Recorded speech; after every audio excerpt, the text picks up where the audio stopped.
Face aux défis de notre époque, la maîtrise de quelques rouages financiers s'avère importante. Et pour cela, vous êtes à la bonne adresse. Chers téléspectateurs, bonjour et bienvenue à Focus Finance. L'on travaille pour l'acquérir, s'évertue à le renforcer. Il est souvent source de litiges. Le patrimoine, vous l'auriez peut-être compris, est notre sujet du jour. Et pour développer sur le thème patrimoine, clé de voûte de l'entreprise, nous avons sur notre plateau M. Zamblébi Emmanuel, consultant et expert de marché de capitaux, et directeur des opérations et de l'information à la BRVM. Bienvenue sur notre plateau, M. Zamblé. Merci. J'espère que vous allez bien. Je vais très bien, merci. Patrimoine personnel, patrimoine d'entreprise, des notions à ne pas mêler. Nous sommes allés dans la rue pour essayer de récolter quelques avis de l'homme au coin de la rue. Selon moi, le patrimoine de l'entreprise, c'est l'ensemble des biens matériels que l'entreprise met à la disposition de tous ceux qui travaillent là-bas pour pouvoir fonctionner. On peut citer pêle-mêle pour certaines entreprises des véhicules de l'entreprise, des ordinateurs, voilà, en tout cas tout le matériel que l'entreprise met à la disposition de son personnel. Je crois bien que quand on parle du patrimoine de la société, c'est la nécessité de la société. Voilà, ça dit le bien-être de la société, ce qui est utile pour la société. Par exemple, il y a des sociétés, il y a des patrimoines humains et les matériels et autres. Maintenant, par exemple, on peut prendre la chaise du chef de l'entreprise, voilà, comme exemple. En tout cas, il y a beaucoup de choses, il y a bien d'autres choses, voilà, ainsi de suite. Donc, c'est un peu mon point de vue, quoi, sur ça, sur le patrimoine de la société. Bon, selon moi, le patrimoine d'une entreprise, c'est l'ensemble des gestions au sein d'une entreprise. Vous pouvez voir l'ensemble des gestions des affaires au sein d'une entreprise. Bon, le patrimoine d'une entreprise, le patrimoine d'abord, on peut dire c'est les valeurs, tout ce que l'entreprise a pour fonctionner. Voilà, les actions, le personnel, le crédit, tout ça, les partenaires, tout ça. C'est toutes ces valeurs-là qu'on peut appeler patrimoine. Parce que c'est grâce à ça que l'entreprise évolue. Le patrimoine d'une entreprise, lorsque j'entends parler de patrimoine d'une entreprise, pour moi, c'est en réalité ce qui coûte cher à une entreprise. C'est le bien ou bien ça signifie aussi pour moi la propriété d'une entreprise. Pour moi, c'est ça le patrimoine.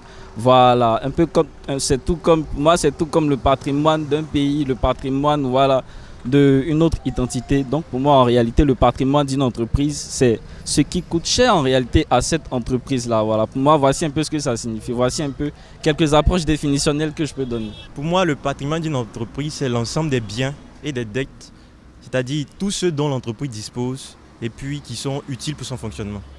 Voilà. De retour sur notre plateau, M. Zamblébi. Alors, face aux avis de ces quelques personnes interrogées, de façon pratique, qu'est-ce que le patrimoine et plus précisément dans le cadre d'une entreprise et de quoi se constitue-t-il? Merci. Le patrimoine, c'est l'ensemble des biens que possède une entreprise. Et on peut aller plus loin dans la définition, disant que c'est l'ensemble des biens, mais en fait, les droits, les dettes, également les obligations de l'entreprise constituent donc le patrimoine de l'entreprise. Maintenant, de quoi est-ce que ça se compose effectivement? Le patrimoine peut être constitué sous forme d'immobilier ou bien sous forme financière ou bien même sous forme, professionnelle. À ce moment-là, il s'agit là de questions d'ordre de brevet et autres, et tout ce qui relève, voilà. Et quand c'est financier, il s'agit des placements, les placements bancaires, placements en bourse et en assurance. Quand il s'agit de l'immobilier, c'est les constructions, les terrains et quoi d'autre encore, tout ce qui constitue en fait le titre foncier et tout ça, voilà.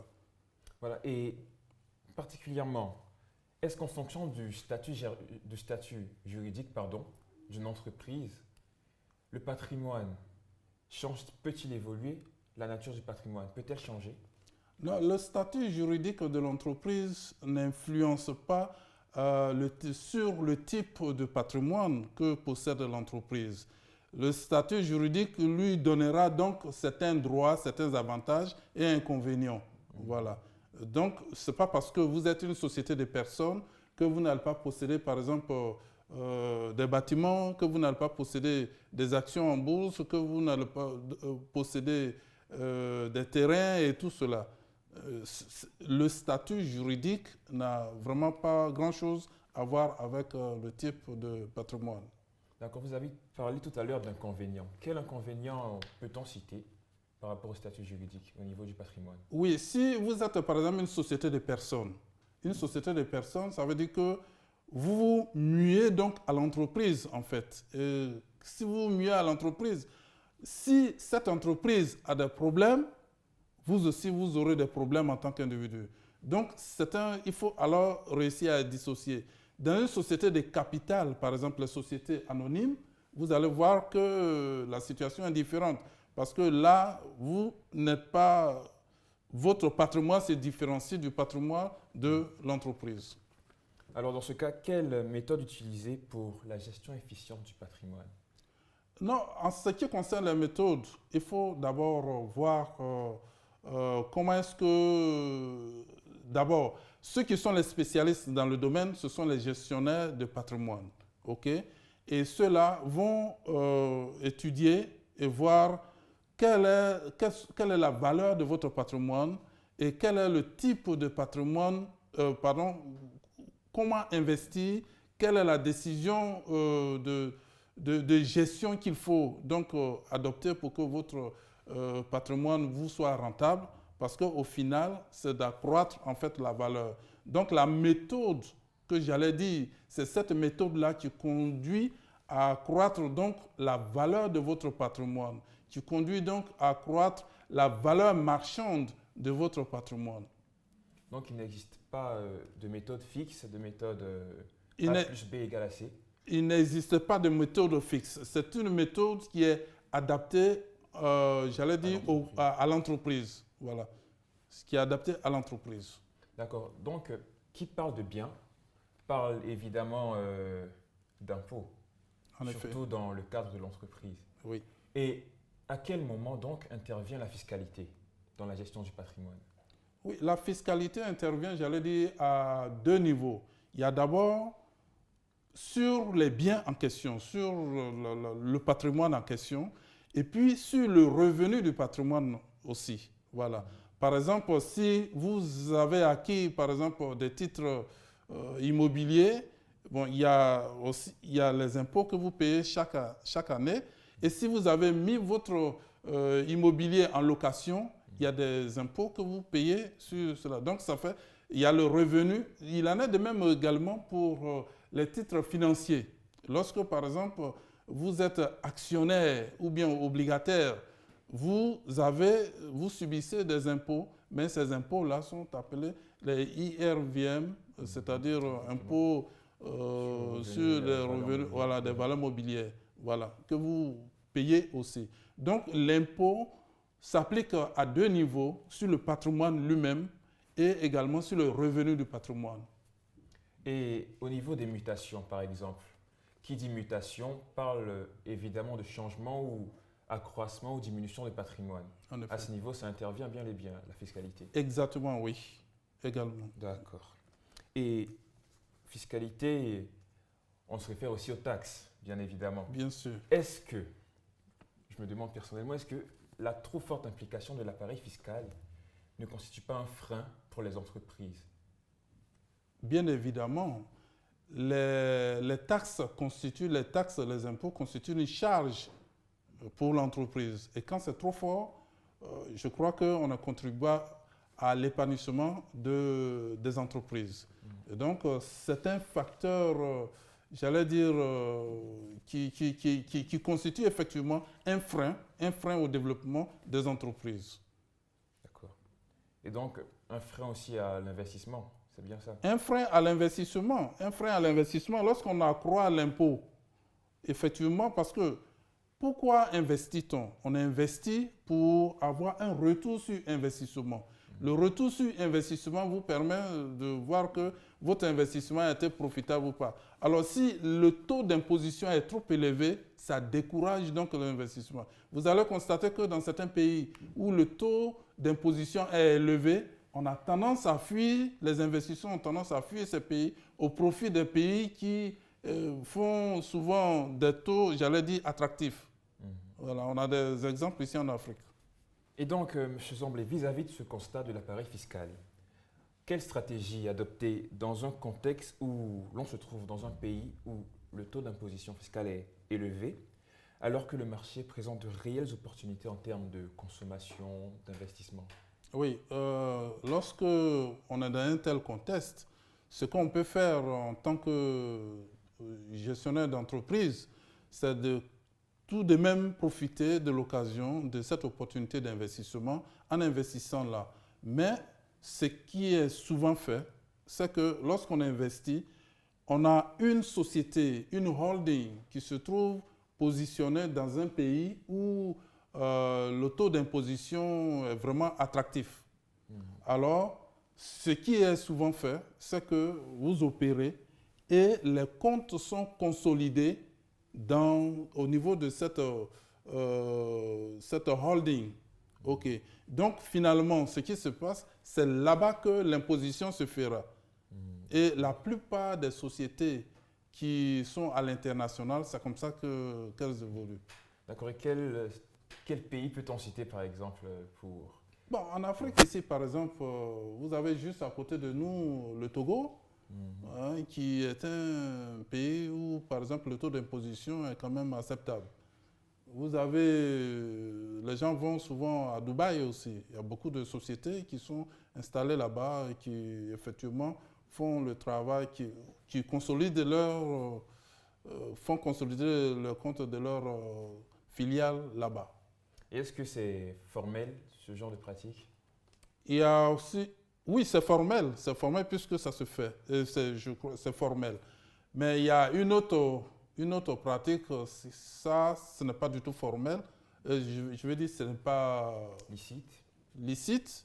C'est surtout quand on rapatrie tout ce qu'on a, et puis on rapatrie vers la maison, mais se déclarant peut-être une entreprise qui n'a pas eu de bénéfices et tout ça, pour ne pas que l'État dans lequel on opère puisse vous taxer. Ça, ce n'est pas, j'allais dire, conseillé. Voilà. D'accord. Et donc, dans le cadre toujours de la gestion du patrimoine, qui est la personne adaptée à cette gestion-là? La personne adaptée à la gestion du patrimoine de l'entreprise. Oui, exactement. Oui, mais il y a le directeur général, mais c'est le directeur général qui, effectivement, gère le patrimoine de l'entreprise, gère l'entreprise également. Voilà, c'est lui qui a la lourde charge de pouvoir opérer à ce niveau-là. Maintenant, ceux qui peuvent, j'allais dire, contrôler si ce qui est fait bien ou pas, c'est les auditeurs. Les auditeurs, ils viennent, ils auditent, ils regardent. Est-ce que c'est conforme à la réglementation ou pas? Voilà. D'accord. Et donc, petite déduction, c'est-à-dire que la maîtrise judicieuse du patrimoine ouvre des perspectives d'investissement plus larges. Oui, bien sûr. Si vous maîtrisez très bien la fiscalité, vous allez pouvoir investir convenablement. Parce qu'encore une fois de plus, un investissement est fait pour avoir un retour sur investissement.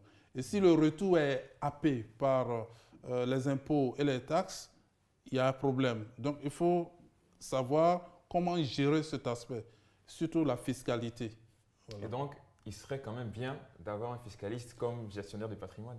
Oui, comme gestionnaire de patrimoine, il est fiscaliste. C'est-à-dire, il gère la situation des impôts, mais comme gestionnaire de patrimoine, c'est encore différent.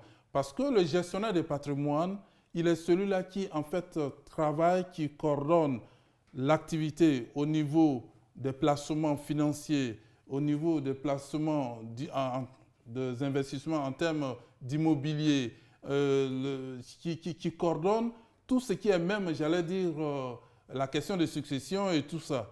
Donc, le gestionnaire de portefeuille, de patrimoine, est celui-là qui va à un niveau beaucoup plus large que celui Et même le gestionnaire de patrimoine travaille aussi en collaboration avec le gestionnaire le fiscaliste. Voilà. Donc, le fiscaliste, à lui seul, ne peut pas faire tout cela. Voilà. D'accord. Et revenons un peu sur la notion de dette. Oui. Parce que les dettes ne sont pas ignorées du patrimoine, comme le font tant de personnes. Oui, les dettes ne sont pas d'entrée de jeu. Je disais que dans le patrimoine, je définissais le patrimoine comme étant l'ensemble des biens, mais le vrai patrimoine, j'allais dire, le patrimoine net, c'est ce que vous possédez, moins les dettes et également les différentes obligations que vous avez. Donc, les dettes font partie effectivement du patrimoine de l'entreprise. D'accord. Et c'est ce qui constitue ce qu'on appelle le passif. Voilà. D'accord. Et donc, c'est une nécessité absolue pour une entreprise d'instaurer une politique de rigueur gestionnelle, de sorte à éviter les phénomènes tels que la corruption, En effet. les malversations affectant la situation patrimoniale de l'entreprise. Exactement. Parce que tous ces facteurs ne contribuent pas au développement, à l'épanouissement, à l'expansion même de l'entreprise. Alors, exemple de malversation. Les malversations, vous êtes, j'allais dire, l'argent a été constitué pour faire ceci ou cela dans l'intérêt de l'entreprise et l'argent est détourné. C'est un exemple. Voilà. C'est-à-dire qu'on vous dit, par exemple, que vous devez acheter des matériels ou réaliser des travaux. On a fait l'étude de projet, tout ça. Et le projet, s'il est bien réalisé, ça va rapporter à l'entreprise X montant. Et il se trouve que vous, parce que vous êtes à un poste stratégique, on vous a confié ce projet. Pour le faire, on vous autorise à dépenser. Et vous dépensez, vous prenez par exemple 40%, c'est un exemple que je prends, de ce montant qui vous a été alloué pour réaliser le projet. Vous prenez les 40% à votre propre profit, vous détournez, c'est une malversation. Et le travail qui va être fait ne sera pas à la hauteur de ce qui est attendu. Et finalement, ça va impacter négativement sur le développement de l'entreprise. D'accord. Et disons, on a parlé des malversations et j'aimerais un peu revenir sur l'idée de l'entreprise toujours. Est-ce que on entend souvent patrimoine humain? Oui. Est-ce que le personnel, c'est-à-dire le personnel bien évidemment, la main-d'œuvre, les ressources humaines, est-ce qu'ils sont à considérer en partie intégrante dans le patrimoine? Effectivement, ça fait partie du patrimoine. Le patrimoine, c'est tous les biens que possède l'entreprise. Donc les ressources humaines sont considérées comme des biens. Oui, bien sûr. Parce que sans ressources humaines, l'entreprise ne peut pas donc travailler. Sans ressources humaines, l'entreprise ne peut pas atteindre l'objectif qui lui est assigné. Donc, le patrimoine, l'un des patrimoines importants même de l'entreprise, c'est les ressources humaines.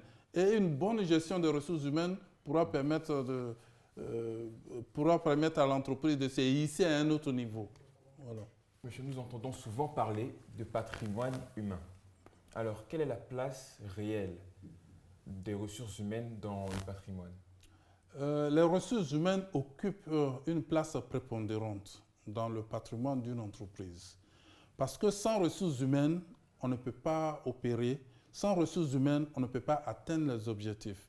Sans ressources humaines motivées, vous allez aboutir à ce qu'on appelle un bad will. C'est-à-dire que vous leur demandez de faire quelque chose, il le fait un point, un trait, et puis il n'y a pas quelque chose d'attrayant qui accompagne cela. Voilà. Donc, il y a la motivation de l'entreprise, et des ressources humaines, la motivation la question de recrutement. Il faut que ça se fasse la meilleure façon possible pour que ceux qui arrivent soient à la hauteur des tâches. Et puis, quand ils sont là, il faut les motiver. Il y a la question des facteurs d'hygiène. En fait, c'est le salaire il faut que le salaire soit normal. Et en plus de ça, quoi d'autre encore? Il faut que la personne, les formations continuent aussi s'en suivent pour qu'on soit toujours, si on est dans un domaine des technologies nouvelles ou bien même de la finance, Oui. vous êtes obligé de faire un recyclage permanent. Sinon, vous risquez d'être dépassé. Voilà, malgré votre ancienneté, vous risquez d'être dépassé. Donc, il faut que si une entreprise veut avancer, accroître, donc valoriser donc son patrimoine, les ressources humaines constituent un élément très important dans le dispositif. Et donc, dans la définition, les ressources humaines sont considérées donc comme des biens. Oui, c'est comme des biens. C'est le patrimoine, c'est comme des biens. Comme des biens. Voilà, si on peut, entre guillemets. Hein. D'accord, Voilà. et ce sont ces mêmes ressources humaines qui sont aussi responsables ou propriétaires du patrimoine intellectuel de l'entreprise? Parce qu'on parle aussi de patrimoine intellectuel souvent. Oui, le patrimoine intellectuel, il s'agit de quoi? Les droits d'auteur, les droits, quand vous écrivez un livre, c'est le fruit de l'esprit, et donc il y a un droit, donc ça provient de votre intellect. Mais quand les ressources humaines, quand les ressources humaines travaillent pour une entreprise, le travail est, j'allais dire, estampillé entreprise, le nom de l'entreprise, et non le nom de l'individu qui a produit. Je ne sais pas si vous voyez très bien la différence. Si moi je me lève et j'écris des bouquins pour mon entreprise, ça ne sera pas mon nom qui sera mis en avant, mais c'est le nom de l'entreprise. Voilà, voilà. Donc, les ressources humaines qui travaillent pour l'entreprise, c'est pour faire avancer l'entreprise. Voilà. Et donc, si même elles font des productions intellectuelles, c'est au profit de l'entreprise et c'est pour le compte de l'entreprise. Donc, la notion de patrimoine est bien plus vaste. C'est très vaste, j'allais dire. J'allais dire que c'est l'ensemble, on a dit l'ensemble des biens, c'est l'ensemble, ça va au-delà de cela. Voilà.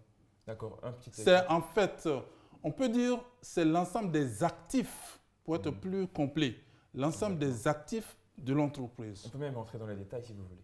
Oui, mais bien sûr, les actifs, il y a quoi? C'est tout, il y a les actifs, ce que je venais de citer, immobilier, il y en a l'intellectuel, il y a dans les actifs, il y a aussi les compétences des travailleurs qui rentrent en compte, donc les ressources humaines, il y a les actifs financiers, il y a quoi d'autre encore? J'ai cité déjà l'actif immobilier, c'est ça? Immobilier. Voilà, il y a les actifs, dans les actifs immobiliers, il y a plusieurs actifs financiers, il y a plusieurs sous-groupes. Et donc, vous voyez que c'est quelque chose, c'est un domaine, les actifs, c'est un domaine qui est très vaste. Ça comprend à la fois ce que l'entreprise possède comme bien, mais aussi ses droits. Les droits. Et quand on entend par droit? Oui, les droits, tout ce à quoi l'entreprise a droit en tant que droit. Tout avantage, tout privilège qui revient donc à l'entreprise constitue des droits. Donc, le patrimoine, ce n'est pas seulement, si on peut bien le définir, ce n'est pas seulement le bien matériel, ça peut être tangible comme intangible. Voilà. Tangible et intangible. Qu'est-ce qu'on entend par tangible? Qu'est-ce qu'on entend par tangible? C'est ce qu'on peut toucher. Voilà, par exemple, l'immeuble, c'est tangible. C'est un bien tangible. Voilà. La propriété intellectuelle, c'est intangible. On ne peut pas toucher. L'actif financier, c'est intangible. Vous ne pouvez pas toucher. Voilà. Mais ça existe, ça fait partie de votre patrimoine. Et quoi d'autre encore? Tout ce qui ne peut pas être touché, mais qui constitue votre propriété. Voilà. Votre propriété, c'est intangible. Voilà. Intangible. On ne peut pas toucher, c'est intangible. Voilà. D'accord. Et donc, le chef d'entreprise, ou disons le propriétaire, parce que tout à l'heure, on a parlé du patrimoine du propriétaire qui se mêlait au patrimoine de l'entreprise. Oui. Est-ce qu'il est possible que ça se fasse vice-versa, c'est-à-dire l'entreprise est le patrimoine du propriétaire? Est-ce qu'on pourrait le comprendre comme ça? Oui, l'entreprise, là, si on se place au niveau de la personne physique. Oui. Moi, je suis un individu, une personne physique. J'ai des sociétés. C'est ma propriété. Donc, c'est mon patrimoine. Les sociétés font partie de mon patrimoine. Oui, c'est ça. Mais maintenant, si je travaille pour une entreprise, je fais partie du patrimoine de l'entreprise. Voilà. Parce que, figurez-vous, lorsque, par exemple, une société veut racheter une autre société, ouais, quand vous rachetez la société, vous avez la possibilité de racheter tout le patrimoine de la société. C'est-à-dire que vous achetez quoi? Vous achetez les actifs, vous achetez le passif. Alors, les actifs, c'est quoi? C'est tout ce que l'entreprise possède, y compris même son personnel, que vous embauchez. Oui. Voilà. Enfin, ils deviennent, quand vous prenez donc le contrôle de la société, le personnel, vous les employez aussi. Voilà. Donc, ils font partie de votre patrimoine. Ils faisaient partie du patrimoine de la société qui a été racheté. Et maintenant, ils font partie de votre patrimoine. Et donc, ça rentre toujours dans le cadre des mutations, bien évidemment. Bien sûr. D'accord. Et donc, merci, monsieur, pour ces quelques explications. Et nous sommes pratiquement à la fin de notre entrevue. Le mot de fin à nos chers téléspectateurs. Oui. J'allais dire que le patrimoine, c'est quelque chose d'important. Et sa gestion est encore plus importante lorsqu'il s'agit d'une entreprise. Parce que lorsque vous êtes une entreprise, vous ne travaillez plus pour vous-même, mais vous travaillez surtout dans l'intérêt de la société. Et on parle souvent de la responsabilité sociétale de l'entreprise. Et donc, si le patrimoine n'est pas bien géré, alors on ne pourra pas donc atteindre ces objectifs. Et je pense que nous devons, en tant que chef d'entreprise, nous entourer de tous les moyens possibles pour pouvoir y accéder. Oui. Évidemment, évidemment. Chers téléspectateurs, nous avons entièrement consumé la mèche de notre temps. Je le rappelle, le thème de ce Focus Finance était patrimoine, clé de voûte de l'entreprise. Et pour nous enseigner sur celui-ci, nous étions en compagnie de M. Zamblépi Emmanuel, consultant expert en marchés capitaux et ex-directeur des opérations et de l'information à la BRVM. Merci d'avoir été parmi nous. Merci. Merci à vous, chers invités. Remerciements aussi à l'endroit de toute l'équipe de réalisation. Je vous dis au revoir et rendez-vous à la prochaine édition de Focus Finance. Mais restez connectés sur 2FTV pour la suite des programmes.